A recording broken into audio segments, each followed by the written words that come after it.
ಪ್ರತಿದಿನವೂ 700ರಿಂದ 800ರಷ್ಟು ಬೀದಿ ನಾಯಿಗಳಿಗೆ ನಿಸ್ವಾರ್ಥದಿಂದ ಅನ್ನವನ್ನಿಟ್ಟು ಸಾಕುತ್ತಿರುವ ಒಬ್ಬ ಸಾಮಾನ್ಯ ಮಹಿಳೆಯ ಕಥೆ ಇದು. ಮನೆಯಲ್ಲೇ ಸಾಕಿದ ಶ್ವಾನಗಳನ್ನು, ಅವುಗಳಿಗೆ ಹುಟ್ಟಿದ ಪುಟ್ಟ ಮರಿಗಳನ್ನ ಸಾಕಲಾಗದೆ ನಿಷ್ಕರುಣೆಯಿಂದ ಬೀದಿಗೆ ಬಿಟ್ಟು ಅವುಗಳನ್ನ ಅನಾಥವಾಗಿಸಿ ಬರೋ ಅದೆಷ್ಟೋ ಜನರ ಮಧ್ಯೆ ಇವರ ಆ ಮುಗ್ಧ ಪ್ರಾಣಿಗಳೆಡೆಗಿನ ಸೇವೆ, ನೂರಾರು ಬೀದಿ ನಾಯಿಗಳನ್ನ ಸಾಕುತ್ತಿರುವ ಶ್ರಮ ಅಪರೂಪದಲ್ಲಿ ಅಪರೂಪವಾದದ್ದು.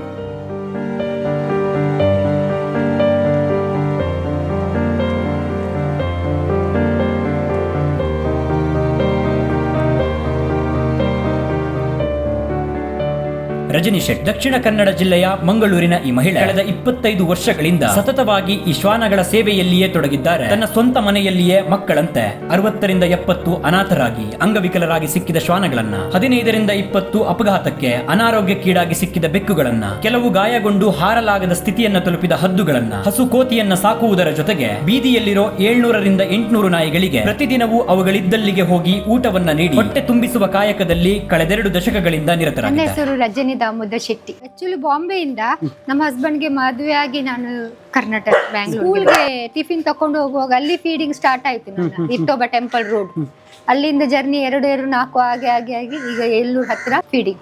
ಮೊದಲು ಅಂದ್ರೆ ಮೊದಲಿಗೆ ನಾಯಿನ ಸಂರಕ್ಷಣೆ ಮಾಡಬೇಕು ಅಥವಾ ಅದಕ್ಕೆ ಊಟ ಕೊಡಬೇಕು ಅಂತ ಅನ್ಸಿದ ಯಾವ್ದಾದ್ರು ಘಟನೆ ಇದೆಯಾ ಅಥವಾ ಹಾಗೆ ಜನರಲ್ ಆಗಿ ಶುರು? ಇಲ್ಲ, ಘಟನೆ ಉಂಟು. ನಾನು ಉಡುಪಿಯಿಂದ ಬರುವಾಗ ಇದು ಮನುಷ್ಯರು ಎಂತ ತಿಂದು ಕಸ ಬಿಸಾಡ್ತಾರೆ, ಅದು ಸ್ಮೆಲ್ಗೆ ಅದು ನಾಯಿ ಆ ಪೇಪರ್ ತಿಂದಿದ್ದು. ಅದರಿಂದ ನನ್ನ ಇದು ಸ್ಟಾರ್ಟ್ ಮಾಡಿದ್ದು ನಾನು ಊಟ ಹಾಕಲ್ಲ ಬೀದಿ ನಾಯಿಗಳಿಗೆ, ಎಂತ ಅವರಿಗೆ ಸಿಕ್ಕುದಿಲ್ಲ ಅಂತ. ಒಂದು 10-20 ನನ್ನ ಈಗ ಮನೆಯಲ್ಲಿ ಉಳಿದಿದ್ದು ಹಾಗೆ 20 ಎಲ್ಲ ಹಾಕ್ತಾ ಇದ್ದೆ.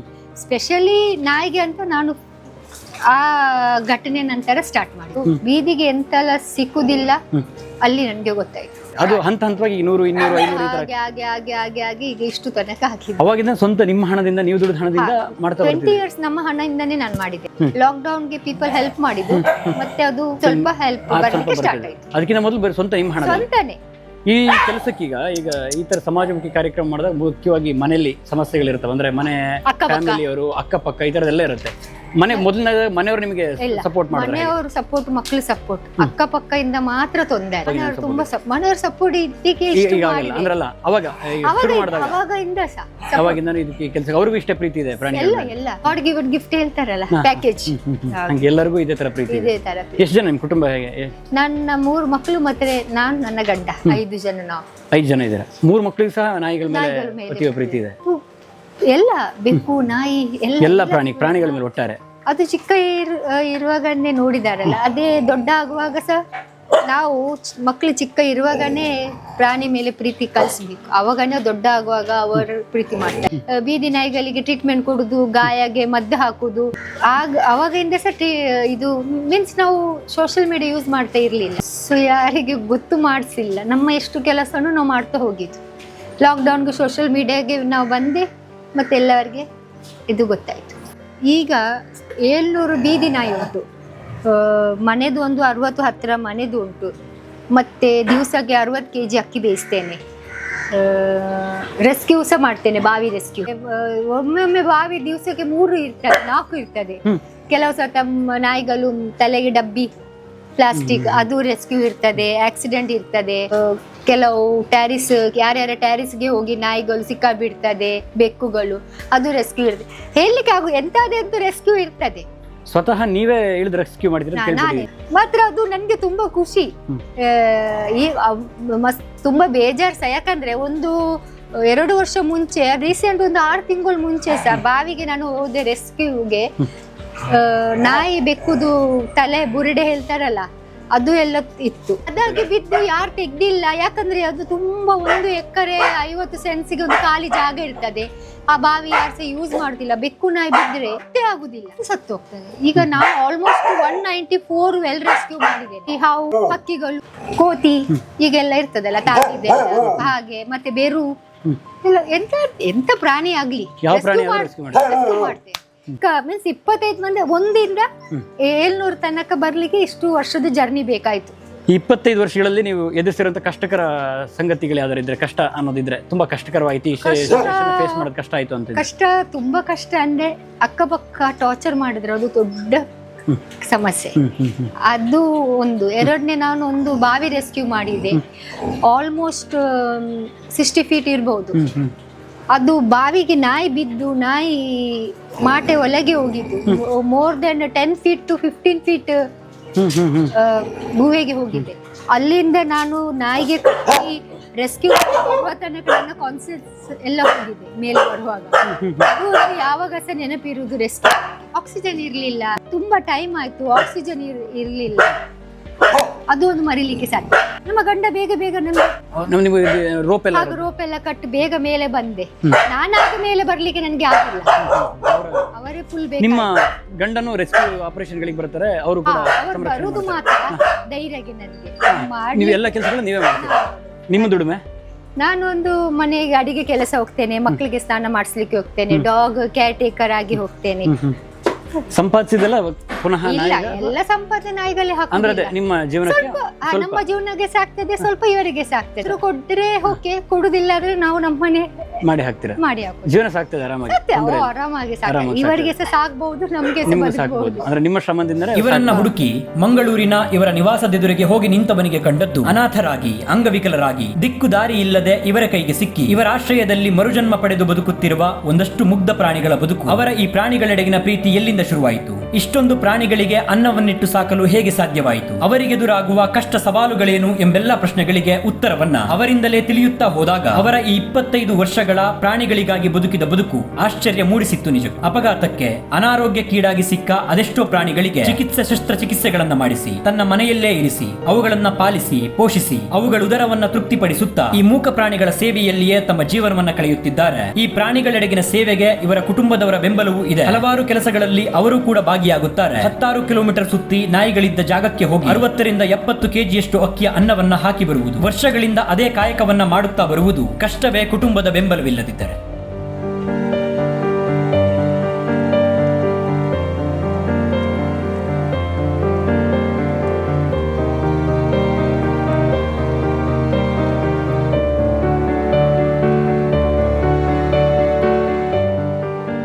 ನನ್ನ ಖುಷಿಯಿಂದ ನಾನು 20 ವರ್ಷ ನನ್ನ ಓನ್ ಮಾಡಿದ್ದೆ.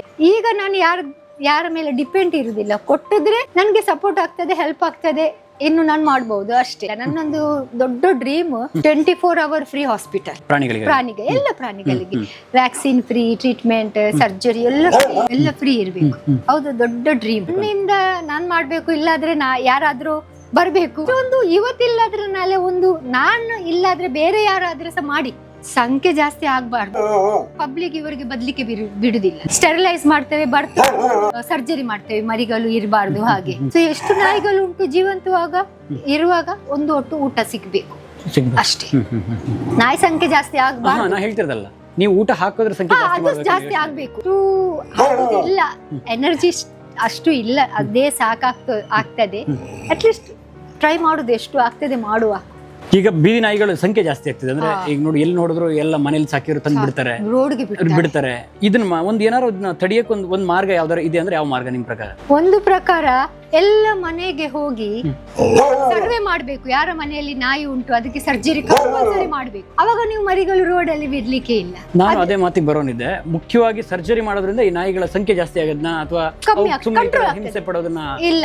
ಹಿಂಸೆ ಇದು ಒಂದು ಕರ್ಮ, ಒಂದು ಪಾಪ. ನಚರಿಗೆ ವಿರೋಧ ಹೋಗುದು, ಬರ್ತ್ ಕಂಟ್ರೋಲ್ ಮಾಡಿ. ಪ್ರಕೃತಿಗೆ ವಿರೋಧ ಹೆಚ್ಚು ಮಾಡಿದ್ದಾರೆ. ನಾವು ಜಬರ್ದಸ್ತಿ ಹೋಗಿ ಸರ್ಜರಿ ಎಲ್ಲ ಮಾಡುದು, ಗರ್ಭಕೋಶ ತೆಗೆದು, ಅದೆಲ್ಲ ನಾವು ತಪ್ಪು ಮಾಡುದು. ಮಾತ್ರ ಎಂತ ಗೊತ್ತಿಲ್ಲ, ಈ ಜನಗಳು ಬದುಕಲಿಕ್ಕೆ ಬಿಡುದಿಲ್ಲ. ಅದಕ್ಕೆ ನಾವು ಅವರ ಜೊತೆಗೆ ನಾವು ಸಹ ಇದು ಪಾಪ ಮಾಡುದು ಅಂತ ಸ್ವಲ್ಪ ನಾವು ಸಹ ಪಾಪಿಗಳೇ ಆಗ್ತೀವಿ. ಆಗಿದ್ದೇವೆ. ಸ್ವಲ್ಪ ಒಳ್ಳೆತನ ಮಾಡೋದಕ್ಕೋಸ್ಕರ ಸ್ವಲ್ಪ ಪಾಪಿ. ಈಗ ಅದೇ ಆಗಿದೆ. ಇವರು ಬದುಕಬೇಕಾದ್ರೆ ನಾವು ಸ್ವಲ್ಪ ಪಾಪಿಗಳು ಆಗ್ಬೇಕಾಗ್ತದೆ. ಸರ್ಜರಿ ಮಾಡಿ ನಮ್ಗೆ ಎಂತ ಸಿಕ್ಕುದಿಲ್ಲ. ನೀವು ಇದೆಲ್ಲದಕ್ಕೂ ಮಾಡಿಸಿದ್ರೆ ಹೇಗೆ? ಎಲ್ಲ ಗಂಡ ಹೆಂಡು ಎಲ್ಲರಿಗೆ ಮಾಡಿ. ನಮ್ಮ ಮನೆಯಲ್ಲಿ ಮರಿ ಇಡುವುದು ಯಾವ್ದಂತ ಈ ಜವಾಬ್ದಾರಿನ ಪ್ರತಿಯೊಬ್ರು ತಗೊಂಡ್ರೆ ನಿಮ್ ಪ್ರಕಾರ, ನಿಮ್ ಮೂಲಕ ಹೇಳೋದಾದ್ರೆ ಅಂದ್ರೆ ಹಿಂಗ್ ತಗೋಬೇಕು ಜನ, ಅಂದ್ರೆ ನಾಯಿಯನ್ನು ಸಾಕೋರು ಯಾವ ರೀತಿ ಈ ತರ ಜವಾಬ್ದಾರಿಗಳು ತಗೋಬೇಕು, ಏನ್ ಮಾಡ್ಬೇಕು? ಜವಾಬ್ದಾರಿ ಯಾರ್ಯಾರ ಮನೆಯಲ್ಲಿ ಉಂಟು ಅವರು ಸ್ಪೆಷಲಿ ತಕೊಂಡೋಗಿ ಸರ್ಜರಿ ಮಾಡಬೇಕು. ಅವರವರ ಊರಲ್ಲಿ ಪಂಚಾಯತ್ಗೆ ನಾವು ಹೇಳ್ಬೇಕು, ಕಾರ್ಪೊರೇಷನ್ಗೆ ಹೇಳ್ಬೇಕು, ಅವರು ಬಂದು ತಕೊಂಡೋಗಿ ಮಾಡಿಬಿಡ್ತಾರೆ. ಇವಾಗ ನಮ್ಮ ಮನೆಗಳಲ್ಲಿ ಒಂದು ನಾಯಿನ ಸಾಕೋದೇ ತುಂಬಾ ಕಷ್ಟದ ಕೆಲಸ ಅಂತ ನಾವು ಭಾವಿಸ್ತೀವಿ. ಒಂದು ಮನುಷ್ಯರ ತರನೇ ಆಗ್ಬಿಡುತ್ತೆ ಅದು. ಮನೆ ಕೊಟ್ಟರೆ ಮೇಂಟೈನ್ ಮಾಡೋದು. 50-60 ನಾಯಿಗಳನ್ನ ಹೊರಗಡೆದು ಆಚೆ ಊಟ ಹಾಕೋದ್ ಬಿಟ್ಟು 50-60 ನಾಯಿಗಳನ್ನ ನಿಮ್ ಜೊತೆ ಸಾಕೋತೀವಿ. ಸವಾಲಿದೆ ಅಥವಾ ಎಷ್ಟು ಇದರಿಂದ ಮಾಡ್ತೀರಾ ನೀವು? ಅಂದ್ರೆ ಎಷ್ಟು ಚಾಲೆಂಜಿಂಗ್ ಆಗಿದೆ ಇವನ್ನೆಲ್ಲ ಸಂಭಾಳಿಸೋದು? ಚಾಲೆಂಜು ಎಂತ ಇಲ್ಲ. ನಾನು ಎಂತ ಗೊತ್ತುಂಟ, ಒಂದು ಮಕ್ಕಳು ಮೂಕ ಪ್ರಾಣಿ ಹೆಲ್ಪ್ಲೆಸ್ ಅಂತ ನೋಡಿದ್ರಿಕೆ ನನಗೆ ಅದು ಎನರ್ಜಿ ಜಾಸ್ತಿ ಬರ್ತದೆ, ಒಂದು ಮಾಡ್ಲಿಕ್ಕೆ ಒಂದು ಧೈರ್ಯ ಬರ್ತದೆ, ಮಾಡ್ತೇನೆ, ಇವರು ಬದುಕಬಹುದು ನನ್ನ ಹೆಲ್ಪ್ ಇಂದ. ಸೊ ಆ ಮುಖಾಂತರ ನಾನು ಹೋಗ್ತೀನಿ. ಆ ಪ್ರೀತಿಯಿಂದ ನಿಮ್ಗೆ ಅದೇನು ಕಷ್ಟ ಅನ್ಸಲ್ಲ? ಕಷ್ಟ ಈಗ ಇಷ್ಟೊಂದು ನಾಯಿಗಳನ್ನ ಒಟ್ಟಿಗೆ ತಂದು ಎಂತ ಇಲ್ಲ ಕಷ್ಟ ಎಂತ ಗೊತ್ತುಂಟ, ಊಟ ಕೊಟ್ಟಿದ್ರೆ, ಮಲಗಲಿಕ್ಕೆ ಜಾಗ ಕೊಟ್ಟಿದ್ರೆ, ನೀರು ಕೊಟ್ಟಿದ್ರೆ ಅವರಾಗೆ ಇದಷ್ಟೇ ಅಲ್ಲದೆ ಬಾವಿಗೆ ಬಿದ್ದಿದ್ದ ಅಲ್ಲಲ್ಲಿ ಸಿಲುಕಿಕೊಂಡಿದ್ದ 6 ಪ್ರಾಣಿಗಳನ್ನ ತಾವೇ ಸ್ವತಃ ಬಾವಿಗಿಳಿದು ರಕ್ಷಿಸುವ ಕೆಲಸವನ್ನು ಮಾಡುತ್ತಾ ಬರುತ್ತಿರೋ ಇವರಿಗೆ ಈ ಎಲ್ಲಾ ಪ್ರಾಣಿಗಳಿಗಾಗಿ ಪ್ರತ್ಯೇಕ ಜಾಗವೊಂದನ್ನು ನಿರ್ಮಿಸಬೇಕು, ಮತ್ತಷ್ಟು ಅನಾಥ ಪ್ರಾಣಿಗಳಿಗೆ ಆಶ್ರಯವನ್ನ ನೀಡಬೇಕೆಂಬ ಮಹದಾಸೆ ಈ ರಜನಿ ಶೆಟ್ಟಿ ಅವರಿಗೆ. ಒಟ್ಟಾರೆ ಇವರ ಸಂಪೂರ್ಣ ಜೀವನವೇ ಆ ಪ್ರಾಣಿಗಳಿಗಾಗಿ ಮೀಸಲಾಗಿ ಹೋಗಿದೆ. ಇದೆಲ್ಲ ಬೇರೆ ಬೇರೆ ಭಾಗಗಳು ಮಾಡ್ಬಿಟ್ಟಿದ್ರ ಅಂದ್ರೆ? ಅದು ಎಂತ ಗೊತ್ತುಂಟ, ಇದು ಆಪರೇಷನ್ ಅವರು ಇಡ್ಲಿಕ್ಕೆ, ಹಾ ಇಲ್ಲಾದ್ರೆ ಅವರ ಗಾಯ ಎಲ್ಲ ನಕ್ಲಿಕ್ಕೆ ಹೋಗ್ತದೆ. ಇದು ಸಹ ನಾನು ಮಾಡಿ ತಂದಿದ್ದು ಆಪರೇಷನ್. ಇದೆಲ್ಲ ಆಪರೇಷನ್ ಆಗಿರೋ ನಾಯಿಗಳ? ಇದು ಸಹ ಮೊನ್ನೆ ಆಪರೇಷನ್ ಮಾಡಿದ್ದು. ಹುಟ್ಟುವಾಗ ಒಂದು ಕಾರು ಜಾಸ್ತಿ ಉದ್ದ, ಒಂದು ಕಾಲು ಕುದ್ಯ, ಅದಕ್ಕೆ ಅದು ಕಟ್ ಮಾಡಿಸ್ತಾರೆ. ಸಮಸ್ಯೆ ಏನಿಲ್ಲ, ಅದು ಇದ್ರೆ ಸಮಸ್ಯೆ ಆಗ್ತದೆ, ನಡಿಲಿಕ್ಕೆ ಆಗದೆ ಇಲ್ಲ. ಅದು ತಾಗಿ ತಾಗಿ ಸೆಪ್ಟಿಕ್ ಆಗಿ ಎಲ್ಲ ಸೆಪ್ಟಿಕ್ ಆಗ್ತಾ ಇತ್ತು, ಅದಕ್ಕೆ ಅಷ್ಟು ಕೈಯೇ ತೆಗೆದು ಬಿಟ್ಟಿದ್ದೇವೆ. ಅದು ಡಬಲ್ ರೆಸ್ಕ್ಯೂ. ಅದು 2 ವರ್ಷ ಆಯ್ತು. ಇಲ್ಲಿ ರೆಸ್ಕ್ಯೂ ಮಾಡಿದ್ದು ಒಂದು ಕೊಣಜೆ ಮರಿ ಇರುವಾಗ 2 ಜನದ ಅಕ್ಕ ತಂಗಿತ್ತು, ಅಕ್ಕ ಸತ್ತು ಹೋದ್ರು. ಅವಳು ತರುವಾಗನೇ ಹುಷಾರಿರ್ಲಿಲ್ಲ, ಆಗ ಸಹ 1-2 ತಿಂಗಳು ನನ್ನ ಜೊತೆಗೆ ಇದ್ದು ಅವಳು ಸತ್ತು. ಇವಳಿಗೆ ಈಗ ಇವಳು ಹುಷಾರಿದ್ದಾಳೆ, ಲಕ್ಷ್ಮಿ ಅಂತ ಹೆಸರು. ದನವನ್ನು ಮಾಡಿ ಸಾಕೊಂಡಿದ್ದೀರಾ? ಹುಲಿ ಕೊಟ್ಟಿದ್ರೆ ಹುಲಿ ಸಹ ಸಾಕ್ತೇನೆ ನಾನು. ಒಂದು ಕೋತಿ ಸಹ ಉಂಟು, ಬರ್ತೇನೆ ನಾನು ಅಲ್ಲಿ. ಅದನ್ನು ನೀವು ರಕ್ಷಣೆ ಮಾಡಿ ತಂದಿರೋದು ಹೇಗೆ? ಅಲ್ಲ, ಇಲ್ಲಿದ್ದೇನೆ. ಅವನು ಕರಿಬೇಕು, ಅದು ಜೋರಿಂದ. ಇದು ಇದೆ, ಒಮ್ಮೆದು ಹಾಕಾಯ್ತು ಬೆಳಿಗ್ಗೆದು, ಈಗ ಇಷ್ಟು ಉಂಟು. ಇದೇನೇ ಹೇಗೆ ಮಾಡ್ತೀರ? ಚಿಕನ್ ಹಾಕಿ ಚಿಕನ್ ಮತ್ತೆ ಬಾಯ್ಲ್ಡ್ ರೈಸ್. ಇದು ನಿನ್ನೆ ಸಂಜೆ ಮಾಡಿದ್ರೆ, ನಿನ್ನೆ ಟ್ರಿಪ್ ಆಯ್ತು, ಇವತ್ತು ಸಂಜೆ ಟ್ರಿಪ್ ಆಗ ನಂತರ ಪುನಃ ರಾತ್ರಿ ಬೇಯಿಸ್ತೇವೆ, ಪುನಃ ಬೆಳಿಗ್ಗೆ 2 ಟ್ರಿಪ್ಸ್ ಆಗ್ತದೆ, ಪುನಃ ಮಧ್ಯಾಹ್ನ ಬಿಸಿ ಬಿಸಿ ಇರ್ಲಿಕ್ಕೆ ತಕೊಂಡೋಗಿ ಆಗ್ಲಿಕ್ಕೆ ಫಸ್ಟೇ ಮಾಡಿ ರಾತ್ರಿ ಫಸ್ಟ್ ಬೆಳಿಗ್ಗೆ ಮಾಡ್ತಿದ್ದೆ. ಈಗ ಕೆಲಸಗೆಲ್ಲ ಹೋಗ್ಲಿಕ್ಕೆ ತುಂಬಾ ನನಗೆ ತೊಂದರೆ ಆಗ್ತದೆ. ಸಂಜೆ ಮಾಡಿ ರಾತ್ರಿ ಹಾಕುದು, ಉಳ್ದಿದ್ದು ಇನ್ನೊಂದು ಮಧ್ಯಾಹ್ನ ಹಾಕುದು, ಪುನಃ ಸಂಜೆ ಬೇಯಿಸುದು. ಮತ್ತೆ ಹಾಗೆ ಟೈಮಿಂಗ್ ಅಡ್ಜಸ್ಟ್ಮೆಂಟ್. ಒಂದೇ ಸಲ ಇಷ್ಟು ಬೇಯಿಸುದು. ಎಷ್ಟು 60 kg ಇದ್ರೆ ಫುಲ್ 60 kg ಆಗ್ತದೆ. 60 kg ಬೇಯಿಸಿದ್ರೆ ಒಂದಿನಕ್ಕೆ? ಅಕ್ಕಿನೆಲ್ಲ ಇಲ್ಲಿಂದ ತರ್ತೀರಾ? ಈಗ ಎಲ್ಲ ಹಾಕಿ ಮುಗಿಸಿದ್ದೇವೆ, ಇನ್ನು ವಾಪಸ್ ಬೇಯಿಸ್ಬೇಕು. ಈಗ ಮಧ್ಯಾಹ್ನ ವಾಪಸ್ ಬೇಯಿಸ್ತೇವೆ, ಅದು ರಾತ್ರಿ ಆಗುವಾಗ ಹಾಕ್ಲಿಕ್ಕೆ ಆಗ್ತದೆ, ಉಳಿದು ಬೆಳಿಗ್ಗೆಗೆ ಹಾಕ್ತದೆ. ಹಾಗೆ ಇವತ್ತು ಬೆಳಿಗ್ಗೆ ಆಯ್ತು, ಹೋಗಿ ಬಂದು 6 o'clock ಹೋಗ್ತೇವೆ ಡೈಲಿ ಬೆಳಿಗ್ಗೆ. ರಾತ್ರಿ ಹೋಗ್ತೀರಾ? ಪುನಃ ರಾತ್ರಿ ಹೋಗ್ತೇವೆ. ಬೇರೆ ಬೇರೆ ಮಂತ್ಲಿ 2000 kg ರೈಸ್. 2 ಟನ್ ಅಕ್ಕಿ ನೀವು ಅಷ್ಟು ಬೇಕೇ. 2000 kg ಅಕ್ಕಿಗಳನ್ನು ನಾವು ಬಾಯ್ಲ್ಡ್ ರೈಸ್ ಹಾಕುದು. ನಮ್ದು ಇದು ಬಾಯ್ಲ್ಡ್ ರೈಸ್ ಗೊತ್ತುಂಟಾ, ಇದು ತುಂಬಾ ಬೇಯಿಸುವಾಗ ಅಂಟಿಸಬಾರ್ದು, ವೇಸ್ಟ್ ಆಗ್ತದೆ. ಹುಡಿ ಆದ್ರೆ ಚಿಕನ್ ಎಲ್ಲ ಹಾಕುವಾಗ ಸ್ವಲ್ಪ ತುಪ್ಪ ಎಲ್ಲ ಹಾಕ್ತೇವೆ ನಾವು, ರುಚಿ ಸಿಗಿ. ನಾನು ಒಂದು ಮಂತ್ಲಿಗೆ ಒಂದು 10 to 15 kg ತುಪ್ಪ ಹಾಕ್ತೇನೆ. ದಿವಸಕ್ಕೆ 1 kg ಆದ್ರೆ ಒಂದು ಚಿಕನ್ ಕಮ್ಮಿ ಇದ್ರೆ ತುಪ್ಪ ಹಾಕ್ತೇನೆ. ರೈಸ್ ಟೇಸ್ಟ್ಗೆ ಬೇಗ ತಿಂತಾರೆ. ಅಲ್ಲಿ ಉಳ್ದು ಜನಗಳು ಜಗಳ ಮಾಡ್ಲಿಕ್ಕಿಲ್ಲ. ಕೆಲವು ಸತ ಪೇಪರು, ಕೆಲವು ಸತ ಕ್ಲೀನ್ ಕಲ್ಲು ಇರ್ತದೆ, ಪಾತ್ರೆ ಇರುದಿಲ್ಲ, ಯಾಕಂದ್ರೆ ಬರೋ ದಿವಸ ಅದು ಇಡ್ಲಿಕ್ಕೆ ಇಲ್ಲ, ತಕೊಂಡು ಹೋಗ್ತಾರೆ. ಪ್ಲಾಸ್ಟಿಕ್ ಪೇಪರ್, ನ್ಯೂಸ್ ಪೇಪರ್ ಎಲ್ಲ ಜಾಗಕ್ಕೆ ಬಂದು ರೆಡಿ ಆಗಿರುತ್ತೆ. ಹೇಗೆ ನಾನು ಆ ಜಾಗಕ್ಕೆ ಹೋಗುದು, ಅದಿಲ್ಲಿರುತ್ತೆ ಅಲ್ಲಿ. ಮತ್ತೆ ನಮ್ದು ಹಾಗೆ ಉಳ್ತದಲ್ಲ ಅಕ್ಕಿಗಳು ವೇಸ್ಟ್ ಎಲ್ಲ, ಅದು ನೀರಿಗೆ ಹಾಕುದು ನಾವು, ಮೀನುಗಳಿಗೆ ಸುಧಾಕೆ ಮೀನುಗಳಿಗೆ. ಅದು ಸಹ ವೇಸ್ಟ್ ಮಾಡೋದಿಲ್ಲ, ಎಲ್ಲ ಕಲೆಕ್ಟ್ ಮಾಡಿ ನೀರಿಗೆ ಹಾಕ್ಬಿಡ್ತೀರಾ? ಇದು ಏನ್ರಲ್ಲಿ ತಗೊಂಡು ಹೋಗ್ತೀರಾ ಅಕ್ಕಿಗೆ ಊಟನೆಲ್ಲ? ಬಕೆಟು ಅಲ್ಲಲ್ಲ, ವೆಹಿಕಲ್, ವಾಹನ ಅಂತ. ಒಮ್ಮೊಮ್ಮೆ ಇದು ಈಕೋ ಕಾರ್ ಉಂಟಲ್ಲಿ, ಈಕೋ ಅಲ್ಲಿ ಹೋಗ್ತೇನೆ, ರಿಕ್ಷಾಲ್ಲಿ ಹೋಗ್ತೇನೆ, ಸ್ಕೂಟರ್ ಅಲ್ಲಿ ಹೋಗ್ತೇನೆ. 12:30 ಕೆಲಸದಿಂದ ಬರುದು. ಇವತ್ತು 11ಗೆ ಬಂದಿದ್ದೇನೆ. ಅಡ್ಜಸ್ಟ್ಮೆಂಟ್ ಎಲ್ಲ ಬೇಗ ಮುಗಿಸಿ, ಅದು ಕ್ಲೀನ್ ಮಾಡಿ, ಇವರಿಗೆಲ್ಲ ಊಟ ಹಾಕಿ, ಮತ್ತೆ ಇದು ಎಲ್ಲ ಖಾಲಿ ಮಾಡಿ, ಪುನಃ ಬೇಯಿಸ್ಲಿಕ್ಕೆ ಇಟ್ಟು, ಪುನಃ ಎಲ್ಲಾದ್ರೂ ರೆಸ್ಕ್ಯೂ ಬಂದ್ರೆ ಅಲ್ಲಿ ಕಷ್ಟ ಇದೆ. ಪುರ್ಸತೆ ಅನ್ನೋದಿಲ್ಲ ನಿಮಗೆ. ಹದ್ದುಗಳು ಎಲ್ಲ ರೆಸ್ಕ್ಯೂವೆ. ಇವನು ರಕ್ಷಣೆ ಮಾಡಿಟ್ಟಿರೋದು ತುಂಬಾ ಇತ್ತು, ಎಲ್ಲ ಹಾರು ಹೋಗಿದ್ದಾರೆ. ಇದಕ್ಕೆಲ್ಲ ಹಾರ್ಲಿಕ್ಕೆ ಆಗುದಿಲ್ಲ. ಇದು ರೆಂಕೆ ಇರ್ತದಲ್ಲ, ವಿಂಗ್ಸ್, ಅದು ಆಲ್ಮೋಸ್ಟ್ ಕಟ್ ಆಗಿದೆ. ಹೇಗೆ ಈ ತರದ ಅಂಗವಿಕಲಾಗದೆ ಯಾವ ತರ ಇದು ಹದ್ದುಗಳು? ಏನು ಕರೆಂಟ್ ಮೇಲೆ ಕೂತಾರೆ, ಜಗಳ ಮಾಡ್ತಾರೆ, ಹಾಗೆ ಕಟ್ ಆಗ್ತದಲ್ಲ, ಮತ್ತೆ ಅವರು ಫ್ಲೈ ಆಗ್ಲಿಕ್ಕೆ ಆಗುದಿಲ್ಲ. ಮತ್ತೆ ರೋಡ್ ಅಲ್ಲಿ ಬಿದ್ದರೆ ಎಂತ ಆಗ್ತದೆ, ಇರುಗಳು ಕಚ್ಚಿ ಜೀವಂತ ತಿಂದು ಬಿಡ್ತಾರೆ. ಸೊ ನಾವು ಈಗ ತರುದು ಮ್ಯಾಕ್ಸ್ ಅಂತ. ಇವನು ಬಾರ್ನ್ ಬೇಬಿಗೆ, ಇವನ ತಂಗಿಗೆ ಪ್ಲಾಸ್ಟಿಕ್ ಬ್ಯಾಗ್ ಅಲ್ಲಿ ಹಾಕಿ ಗೋಣಿಯಲ್ಲಿ ಕಟ್ಟಿ ಬಿಸಾಡಿದ್ದು ಬಾರ್ನ್ ಬೇಬಿಗೆ. ಇವಳು ಮತ್ತೆ ಇವಳು ಮೀನಾ ಅಂತ, ಇವರಿಬ್ರು ಸಹ ಎಲ್ಲ ಬಾನ್ಗೆ just within half an hour ಅಲ್ಲಿ ಬಿಸಾಡಿದ್ದಾರೆ. ನಾನು ಅವರಿಗೆ ಟ್ರಿಪ್ಸ್ ಎಲ್ಲ ಹಾಕಿ ತುಂಬ ಜಾಗ್ರತೆಯಿಂದ ದೊಡ್ಡ ಮಾಡಿದ್ದೇನೆ. ಇವತ್ತು ಲೈಫ್ ಲಾಂಗ್ ನನಗೆ ನೆನಪು. ಅದು ಆ ಟೈಮ್ಗೆ ಹಾಲು ಕುಡ್ಲಿಕ್ಕೆ ಸಹ ಆಗಿಲ್ಲ. ಇದು ದೇವರದು ಬತ್ತಿ ಇರ್ತದಲ್ಲ, ದೀಪ ಹಚ್ಚಿದ್ದೇನೆ, ಅದು ಹಾಲಿಗೆ ಹಾಕಿ ಹಾಲು ಕುಡಿಸಿದ್ದೇನೆ ಅವರಿಗೆ ಮತ್ತೆ ಇವರಿಗೆ. ಈ ಥರದ ಕನಸಿದೆ ನಿಮ್ಗೊಂದು ಅದಕ್ಕೊಂಥರ ದೊಡ್ಡ ಶೆಲ್ಟರ್ ಒಂದೇನಾರ ಜಾಗ ನಿರ್ಮಾಣ ಮಾಡಬೇಕು ಮುಂದೆ, ಆ ಥರದ ಏನಾರ ಮಾಡ್ತೇನೆ ಬೇಗ. ಮಾಡ್ತೀರಾ? ಮಾಡ್ತಾ ಇದ್ದೇನೆ. ಮಾಡ್ತಾ ಇದ್ದೀರಾ?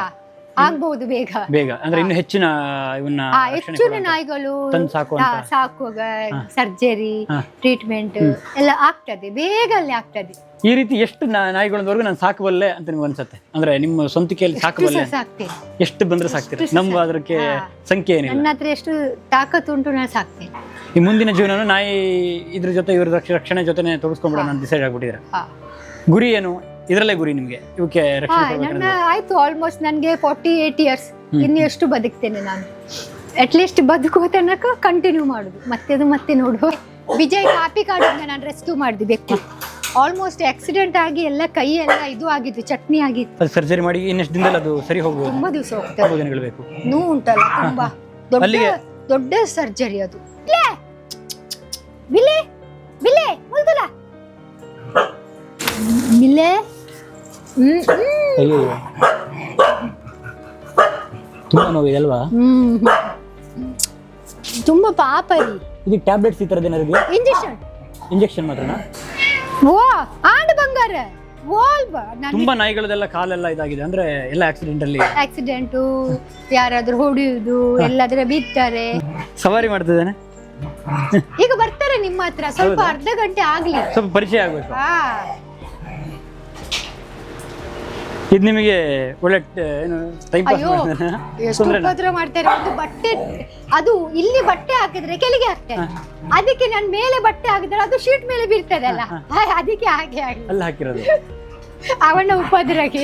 ನನ್ನ ಈ ಊರೂರುಗಳ ಪ್ರಯಾಣದುದ್ದಕ್ಕೂ ಅದೆಷ್ಟೋ ನಾಯಿಗಳು, ಅವುಗಳ ಪುಟ್ಟ ಮರಿಗಳು ಬೀದಿ ಪಾಲಾಗಿದ್ದನ್ನ ಕಂಡು ಮರುಗಿ ಮುಂದುವರೆದಿದ್ದೇನೆ. ಆ ಪುಟ್ಟ ಕಂದಮ್ಮಗಳನ್ನ ರಸ್ತೆಯಲ್ಲಿ ಬಿಟ್ಟು ಹೋಗೋ ಕ್ರೂರ ಮನಸ್ಥಿತಿ ಯಾಕೋ ಅರ್ಥವಾಗಲ್ಲ. ಆ ಮರಿಗಳನ್ನ ಸಾಕುವ ಶಕ್ತಿ ಇಲ್ಲದಿದ್ದರೆ ಶಸ್ತ್ರಚಿಕಿತ್ಸೆಯನ್ನಾದರೂ ಮಾಡಿಸಬಹುದು. ಅನಾಥರಾಗಿ ಬಂದವರ ಹಿಂದೆ ಹೋಗುತ್ತಾ ದಿಕ್ಕಿಲ್ಲದೆ ಸುತ್ತುವ ಅವುಗಳ ಮೂಕರೋಧನೆ, ಅಸಹಾಯಕತೆ ಪ್ರಾಣಿ ಪ್ರೇಮಿಗಳ ಮನ ಕಲುಕದೇ ಇರಲ್ಲ. ಆ ಜೀವಗಳಿಗೆ ಆಸರೆಯಾಗುತ್ತಿರುವ ಈ ರಜನಿ ಶೆಟ್ಟಿಯವರ ಕೆಲಸ ನಾವೆಲ್ಲರೂ ಮೆಚ್ಚಬೇಕಾದಂತದ್ದು. ಫೀಡ್ ಎನಿಮಲ್ ಸೇವ್ ಎನಿಮಲ್ ಎಂಬ ಇವರ ಟ್ರಸ್ಟ್ ನ ಖಾತೆಗೆ ಸಹಾಯ ಮಾಡುವ ಮೂಲಕ ನಾವು ಇವರ ಕಾಯಕಕ್ಕೆ ಕೈ ಜೋಡಿಸಬಹುದು. ಹೊತ್ತು ಅನ್ನ ಕೊಟ್ಟರೆ ಹಿಂದೆ ಬರೋ ಮುಗ್ಧ ಜೀವಿಗಳು, ತಮ್ಮ ನೋವನ್ನ ಹೇಳಿಕೊಳ್ಳಲಾರವು ಮೂಕ ಪ್ರಾಣಿಗಳು, ಅವುಗಳನ್ನ ಸಲಹುವ ಇವರ ಕಾರ್ಯ ಹಲವರಿಗೆ ಪ್ರೇರಣೆಯಾಗಲಿ. ಹಸಿವು ಕಾಡದಿರಲಿ ಪಶುಗಳಿಗಾಗಲಿ ಮನುಷ್ಯನಿಗಾಗಲಿ.